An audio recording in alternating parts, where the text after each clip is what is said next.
Quería agradecer al Instituto Humboldt por la invitación. Siempre es un placer volver a Bogotá. Y bueno, espero no se arrepientan después de la presentación. Porque bueno, debo reconocer que mi presentación va a ser un poco provocadora, por decir algo, un poquillo extrema, ¿no? Pero bueno, la idea es precisamente provocar la discusión y generar algún debate. Bueno, espero no se me pase la mano y no se vayan a ofender. ¿Sí? Bueno, déjenme empezar con estas noticias recientes. Estas son dos noticias que ocurrieron hace muy pocas semanas, ¿no? Casi al mismo tiempo. Y me parecieron súper interesantes por lo contrapuestas que son. Mientras que el Senado colombiano hundió el proyecto de ley de matrimonio homosexual, pues en Brasil es ya el tercer país en América Latina donde el matrimonio gay es legal. Y ustedes se preguntarán, bueno, ¿qué tiene que ver el matrimonio gay con los servicios ecosistémicos?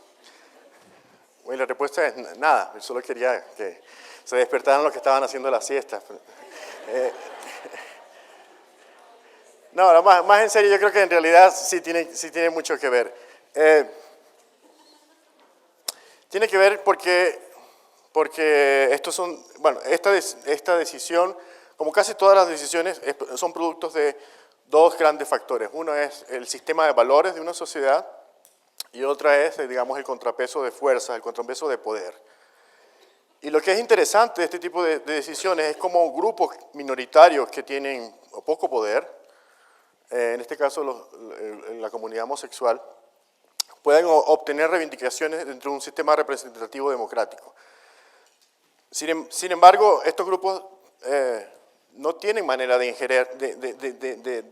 tener una injerencia directa sobre el poder. ¿Por qué? Porque no tienen representación. Entonces, me imagino que si hubiera un partido homosexual en Colombia sacaría muy pocos votos, ¿sí? Bueno, hay una equivalencia muy cercana entre la comunidad homosexual y la comunidad ambientalista. Me supongo que los periódicos mañana dirán, bueno, un experto dice que los ambientalistas son maricas, ¿no? Pero esa no es la idea de mi presentación. Lo que quiero decir es que la comunidad homosexual, como los ambientalistas, comparten el hecho de tener poco poder dentro de la sociedad. Y por lo tanto, sus reivindicaciones tienen que hacerse a través de cambios en el sistema de valores. ¿Sí? Y estos son procesos muy interesantes de entender. Estaba buscando sobre cómo ha evolucionado, por ejemplo, ¿no? El tema de que si el matrimonio homosexual, esto es cómo ha evolucionado la media, digamos, o las respuestas de los norteamericanos a la pregunta de si debe legalizarse o no el matrimonio homosexual. Y lo que es muy interesante es que hay un cambio continuo en esta variable a través del tiempo. Y justo, bueno, hace 2 años, ha habido como un turning point donde la mayoría de la población en Estados Unidos piensa que el matrimonio homosexual debe ser legalizado. ¿Cómo se explica estos cambios? De estos cambios está muy claro, el matrimonio homosexual que no tiene nada que ver con una lógica utilitarista. Es decir, la gente para tomar una posición sobre si los homosexuales o no deben casarse no hace un cálculo costo-beneficio. Está fuera del dominio, son decisiones que normalmente están fuera del dominio económico. Aunque ahorita hay un debate en el Reino Unido, por ejemplo, ¿no? de los costos, porque puede tener costos para el Estado, porque la gente que está en matrimonio paga menos impuestos, por ejemplo, ¿no? Entonces, bueno, puede tener un costo el matrimonio homosexual, pero esto indudablemente que no es el criterio más importante. Y bueno, ¿cómo se relaciona esto con los temas ambientales? Bueno, precisamente porque es el mismo tipo de cambio en el tiempo puede ocurrir acerca de las percepciones que tiene la gente sobre los ecosistemas. Y de eso es lo que se trata, creo, esta reunión. Este es el mismo gráfico, pero para la aceptación digamos, para que se legalice la marihuana. No sé si hay una relación causal, no sé si que la gente piensa que hay que hacer más marihuana, fuma más marihuana, se relaja y dice, bueno, que sí, que se casen, ¿no? ¿Qué importa? Pero lo que es interesante de esta gráfica son dos cosas. Una, que puede haber periodos de de progreso que luego se revierten. Y otros que hay, también pueden haber periodos de cambio muy acelerado, ¿no? Lo que indican como un cambio de régimen.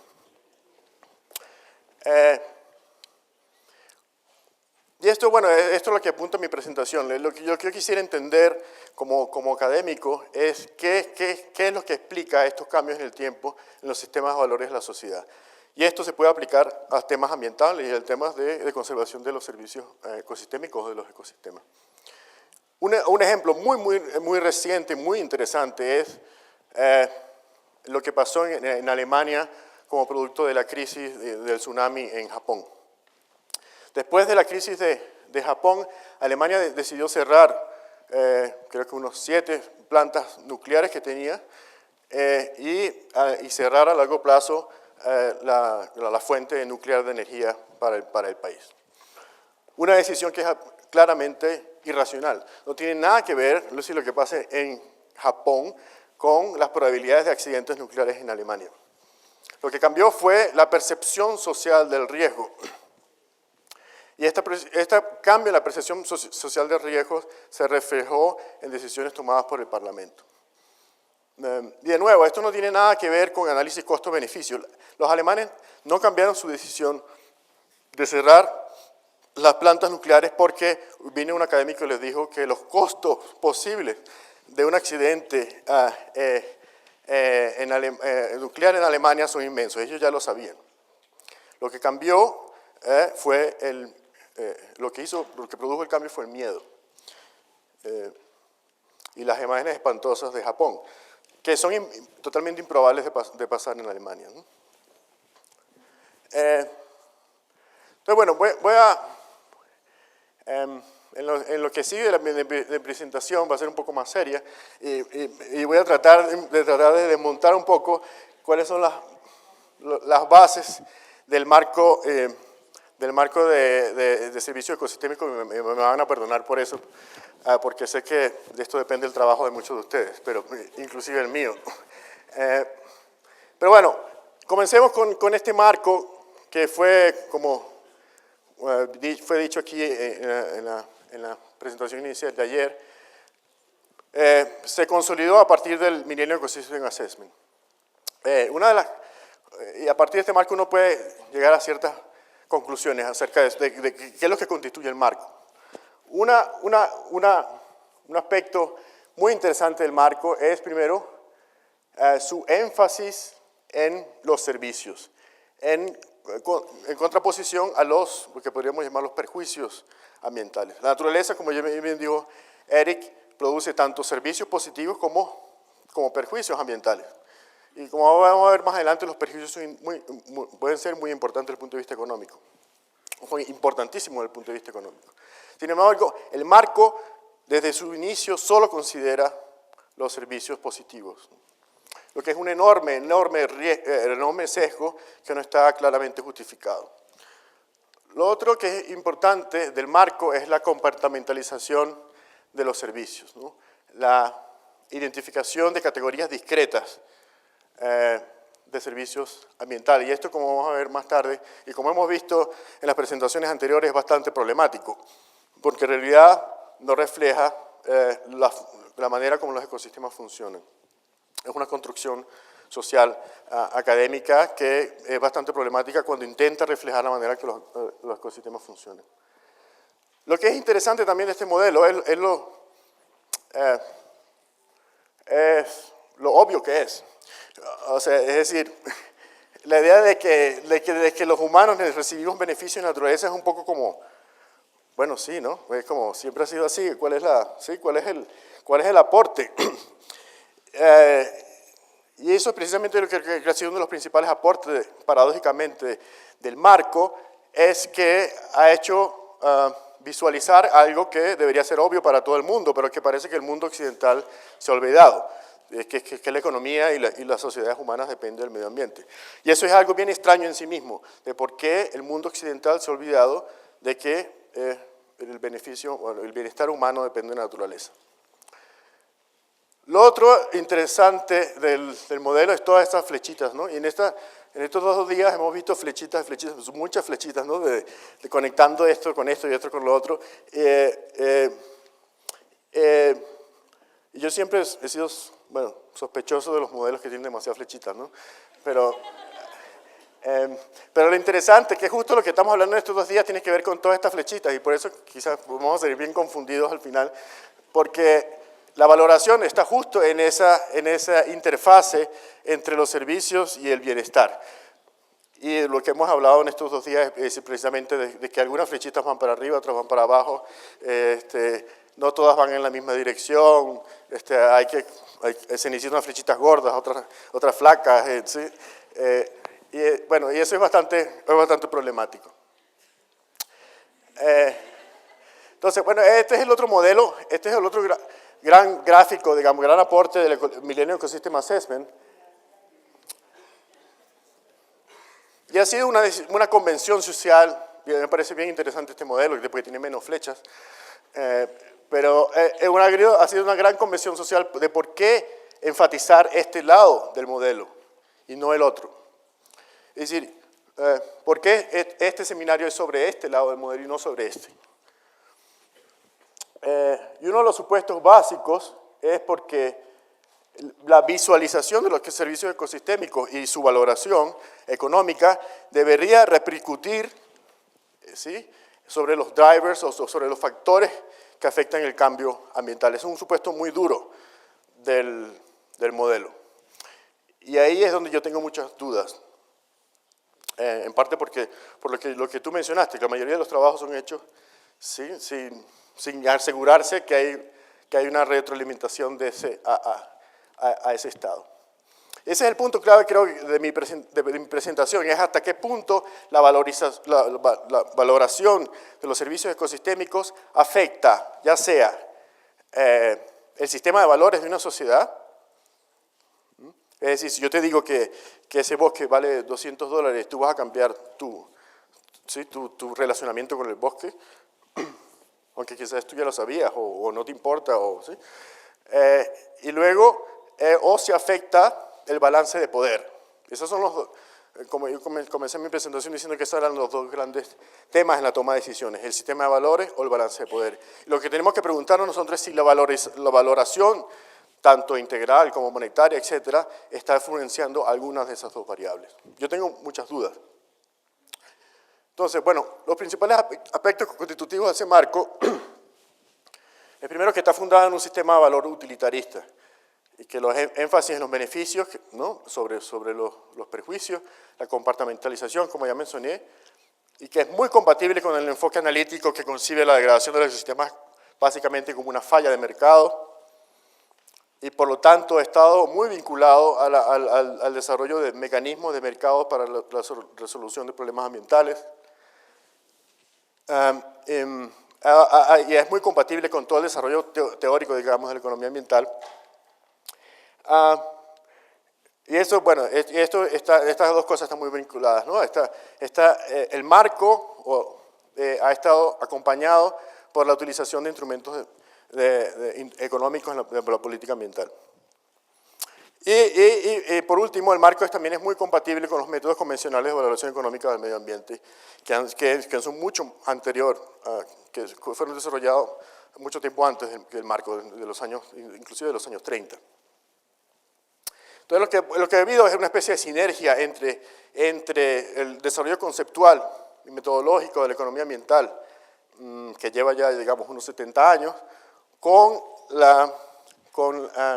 la irrupción de este nuevo marco, y estas dos cosas eran bastante compatibles y produjo el boom que hemos visto, ¿no? Ya hemos visto varias gráficas de cómo ha habido un boom reciente. No tengo tiempo de ir en esta gráfica en detalle, pero lo que yo quería expresar con esta gráfica es que aquí vamos por olas, ¿no? O sea, ha habido, el movimiento conservacionista comenzó como un movimiento especialmente preocupado por la conservación de áreas, ¿no?, áreas protegidas, parques, etcétera, realmente desde Estados Unidos e Inglaterra. Después, bueno, surgió un un movimiento en contraposición que decía, bueno, los costos sociales de los parques son demasiado altos, no podemos seguir con este modelo, tenemos que cambiar, tenemos que adoptar un lenguaje más complejo, tenemos que entender las interacciones humanas con el medio ambiente y tenemos que aplicar, bueno,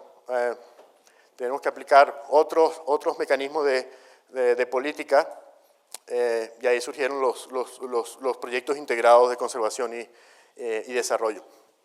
Y en la nueva ola, digamos, que cogió fuerza hace unos 10 años, en la que todos nosotros nos hemos beneficiado,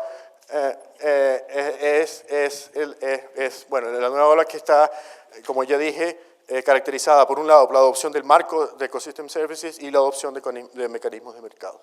Entonces, bueno, nosotros ahorita estamos bien, estamos en el tope de la ola. Bueno, es increíble la cantidad de publicaciones que hay, estamos, no sé, nos invitan a Bogotá, y ahorita todo es maravilla, pero bueno, ya sabemos que por lo que ha pasado en el pasado y pues, bueno, porque toda ola tiene que caer, que al final de cuentas este modelo se va a agotar en algún momento y probablemente vamos a seguir teniendo problemas ambientales en los próximos años. Entonces, en la siguiente parte de mi presentación quería hablar sobre los límites del marco de los servicios ecosistémicos. Yo los dividí como 5 grandes tipos de límites. Uno, y es un tema muy interesante, es el tema de los perjuicios ambientales, del que ya Eric les habló, y que no hay ninguna justificación por qué los perjuicios ambientales no son tomados en cuenta dentro del marco. Ustedes saben, esto es una clasificación bastante clásica, adoptada ahora por la Agencia Ambiental Europea, donde tenemos la clasificación clásica de servicios ambientales. Pero si somos consistentes con el modelo, tendremos que desarrollar el mismo tipo de gráficas para los Ecosystem Disservices, ¿no? Para los perjuicios ambientales. Bueno, esto es una categoría posible, que pensé que se podría desarrollar luego, y quizás si lo hacemos bien podemos publicar en Science, ponerlo en numeritos aquí, ¿no? Cuántos son los costos para la economía. Pero es exactamente la misma lógica de los Ecosystem Services, pero utilizando Disservices, ¿no? Entonces, bueno, tenemos efectos en la integridad física, tenemos patógenos, alergias.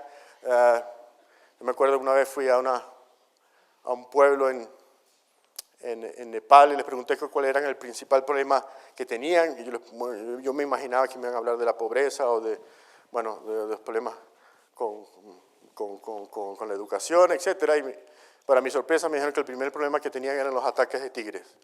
Y los ataques de tigres son precisamente un ejemplo muy claro de Ecosystem Disservices, ¿no? Hay muchos casos en África, por ejemplo, donde hay ataques de animales salvajes a los cultivos, etc. O sea, hay una enorme cantidad de ecosistemas de CFC, incluyendo mosquitos, hormigas y demás seres despreciables. Pero claro, también tenemos efectos sobre la producción, efectos sobre la infraestructura. Y bueno, mucha gente diría, por ejemplo, que el Darién, aquí, que ese bosque enorme, poco explotado que divide Colombia de Panamá, es un enorme ecosystem disservice, ¿no? Porque evita que haya comercio entre Sudamérica y Centroamérica, y es indudablemente una barrera física al desarrollo económico. Y todo esto le podríamos asignar valores, incluyendo, por ejemplo, y es un tema súper importante para Colombia, el hecho de que el bosque es sitio que permite la permanencia de conflictos o la emergencia de conflictos. Es decir, Colombia sería un país mucho más pacífico si tuviera menos bosque, ¿no? Es decir, suena paradójico, pero es así. Es decir, si la guerrilla no tuviera donde esconderse. Bueno, esto es alguna de las pocas cosas que... Bueno, es un gráfico clásico donde se correlaciona, por ejemplo, el número de aves y mamíferos con la riqueza de patógenos y luego la relación entre la riqueza de patógenos y la prevalencia, es decir, la incidencia de esos patógenos, el número de casos de enfermedades. Y está clarísimo que, bueno, que los países tropicales estamos mal, ¿no? O sea, precisamente porque porque los mamíferos y aves son vectores de esos patógenos, pues aquí tenemos una incidencia mucho mayor de enfermedades que tienen costos enormes para la economía. Y los patógenos causan alrededor de 1 de cada 5 muertes en el mundo, etcétera, etcétera. Es decir, no vamos a entrar aquí en números, pero mi punto es que si somos consistentes, tenemos que considerar tanto los perjuicios ambientales como los beneficios ambientales. Y si hacemos el cálculo, no estoy tan seguro que sea rentable conservar el bosque, ¿sí? o el ecosistema. Aquí tenemos algunos ejemplos de ecosystem services. Bueno, esto es Miami Beach y esto es creo que es esto creo que del parque Amacayacu, creo, en Colombia. Y estoy seguro que si usted le pregunta a muchos colombianos si prefieren ir a Miami Beach o al parque Amacayacu, si se quieren ganar un pasaje para ir a Miami Beach o ir al parque Amacayacu, muchos contestarán, quizás no en esta audiencia, pero si salen aquí un poco afuera, aquí entre los estudiantes de la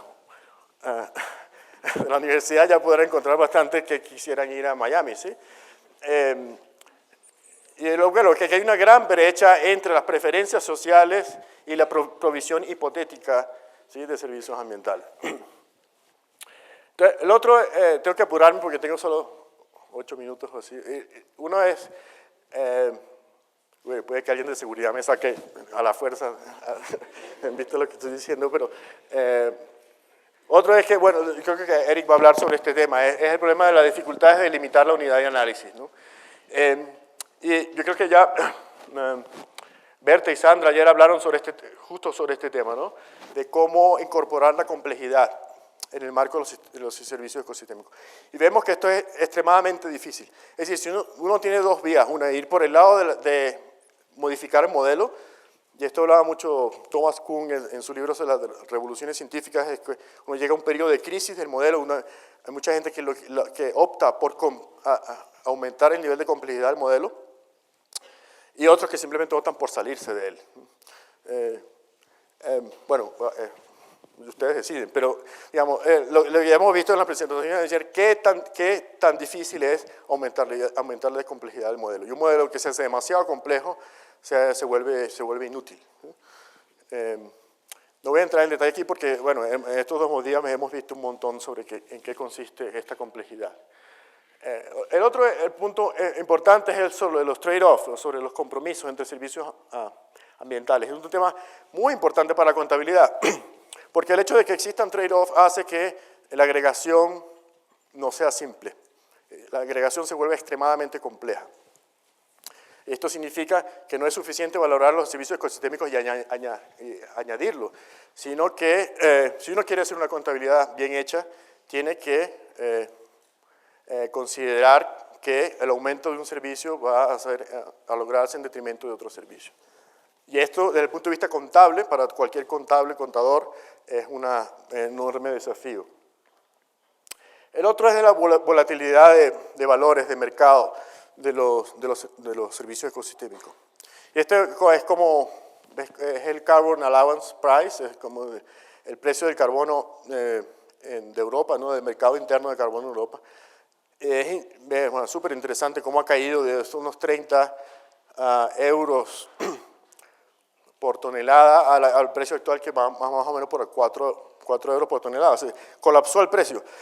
Y es interesante porque, por ejemplo, la iniciativa Yasuní en Ecuador asignó para los créditos del petróleo, que uno no sé si lo conoce, no me da tiempo de explicar, pero ellos básicamente quieren dejar el petróleo bajo tierra y recibir compensación internacional, ¿no?, por ese petróleo que no ha sido explotado en el Parque Nacional Yasuní. Pero ellos, porque quizás fue una mala decisión, pero adoptaron para crear créditos por el carbono del Yasuní, adoptaron justo este sistema, lo que significa que el carbono que está ahí ha perdido, bueno, 6 veces su valor. Lo que puede cambiar radicalmente la decisión de explotar o no el Parque Nacional, que es una decisión que tiene consecuencias irreversibles para la biodiversidad local y para los grupos no contactados que viven en ese sitio. Entonces, bueno, esta es la paradoja de hasta qué punto utilizar valores de mercado que por definición son inestables y volátiles para tomar decisiones a largo plazo. Es una enorme paradoja de la valoración ambiental. Y otro es, el último tema es el de la subestimación de la capacidad de adaptación. Este es un pueblo muy lindo, aguas abajo de Sao Paulo. Este es el río Tietê, se llama Pirapora de Bom Jesus. Y este río literalmente recibe todo, digamos, la cloaca de Sao Paulo. No sé si ustedes han ido a Sao Paulo, pero es una enorme paradoja que la ciudad más rica de América Latina pueda vivir con dos grandes ríos que son cloacas abiertas. Y no creo, porque es que no haya habido suficiente valoración de los efectos negativos de estas cloacas. No es un problema de valoración. Es un problema que la sociedad como un todo, volvemos al inicio de mi presentación, todavía no ha decidido. Por cierto, esto no es gente que está disfrutando aquí, son activistas que están, son artistas que están, que se pusieron ahí para que les tomaran la foto y luego las pusieron en presentaciones. Pero bueno, habla de la paradoja, ¿sí?, de los ecosystem services de las ciudades. De nuevo, yo creo que el problema aquí no es un problema de valoración. Una valoración de los efectos negativos del río Tietê no va probablemente a cambiar la decisión de limpiar el río. Es un problema de valores sociales. Es decir, las sociedades humanas pueden adaptarse a niveles bien bajos de servicios ecosistémicos y a niveles bien bajos de biodiversidad, eso es un hecho. Y por supuesto esto cambia los precios relativos de los servicios ecosistémicos. Entonces, bueno, ¿cuáles son las implicaciones para la valoración? Primero, que una valoración rigurosa debería tomar en cuenta tanto los servicios ecosistémicos como los perjuicios ambientales. Bajo un sistema de valor utilitarista, el sesgo por valorar los servicios ecosistémicos y de considerar los otros es totalmente injustificable. El otro es el tema de cómo asignar valores monetarios a mercancías complejas, lo que hemos visto en estos 2 días. Y las valoraciones, como vimos en la presentación anterior, tienen que ser costosas, sesgadas y a tener un alto grado de incertidumbre. Es muy difícil incorporar los compromisos entre distintos tipos de servicios ecosistémicos en la contabilidad ambiental. La agregación es extremadamente difícil. Y luego los valores no son constantes en el tiempo o el espacio. Y la valoración debe ser hecha periódicamente. Esas generalizaciones o extrapolaciones son muy difíciles. Entonces, la conclusión, bueno, al menos mi conclusión, es que el marco de los servicios ecosistémicos es una herramienta de comunicación muy poderosa, como se ha demostrado hasta ahora, pero constituye un andamiaje analítico muy, muy frágil, muy débil. Si uno quita alguno de las bases del andamiaje, es muy probable que nos caigamos, ¿no? Bueno, yo no tengo mucho tiempo para hablar sobre las alternativas, pero básicamente yo creo que la alternativa viene por cambiar el énfasis. Es decir, moverse de aquí a acá, es decir, entender cuáles son los drivers, cuáles son los factores que hacen que las sociedades cambien sus sistemas de valores. Y en esto hay muy poca investigación, es decir, y no creo que tampoco sea muy interesante ver cuál es el vínculo entre esto y esto. Yo creo que hay que hacer muchísimo más énfasis en entender los cambios de régimen que estuve mencionando al principio de mi presentación. Es decir, cómo se pasa de un estado 1 a un estado 2 a través del cambio institucional. Bueno, y eso de nuevo tiene que ver con un análisis muy complejo. Los mercados indudablemente que tienen un rol muy importante en este proceso de cambio, pero también tenemos que ver con las percepciones, las motivaciones, las preferencias, la relación entre distintos modelos de gobernanza, el liderazgo, las relaciones de poder, el aprendizaje y, por último, por supuesto, el sistema de valores. Entonces, yo tengo ya que terminar mi presentación, pero para resumir, yo creo que, bueno, el nuevo paradigma requiere, primero, yo creo que abandonar la noción de que los problemas ambientales son básicamente el resultado de fallas de mercado. Para mí, los problemas ambientales son básicamente conflictos entre sistemas de valor. Bueno, ¿y por qué un sistema de valor se impone a otro? Es la gran pregunta.